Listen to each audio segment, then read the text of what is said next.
2026 yilgi Chevrolet Damas. Bu O'zbekiston bozorida mashhur bo'lgan ixcham, ammo juda foydali mikroavtobusning yangilangan versiyasidir.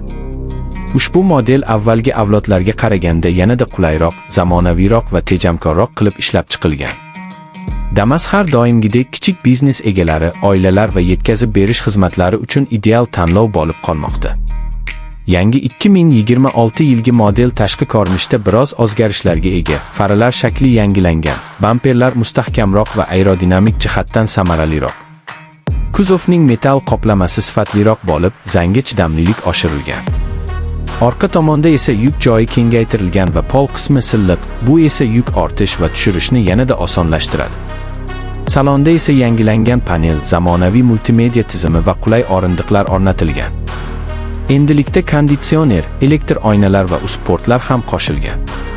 Shuningdek, ovoz izolyatsiyasi yaxshilangan. Bu uzoq masofaga sayohatni ancha yoqimli qiladi.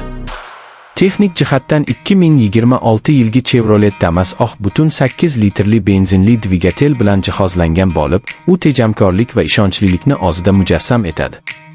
Yoqilgi sarfi 100 kilometrga o'rtacha 6,5 litr atrofida. Uzatmalar qutisi 5 pogonali mexanik, yurish qismi esa shahar va tor joylar uchun juda mos. Xavfsizlik bo'yicha ham yangilanishlar mavjud. Old xavfsizlik kamarlarining mustahkamligi oshirilgan, tormoz tizimi yaxshilangan va ABS tizimi qo'shilgan versiyalari ham mavjud. Chevrolet Damas 2026 O'zbekiston sharoitida arzon narx, tejamkorlik va ishonchlilikni birlashtirgan transport vositasi bo'lib qolmoqda.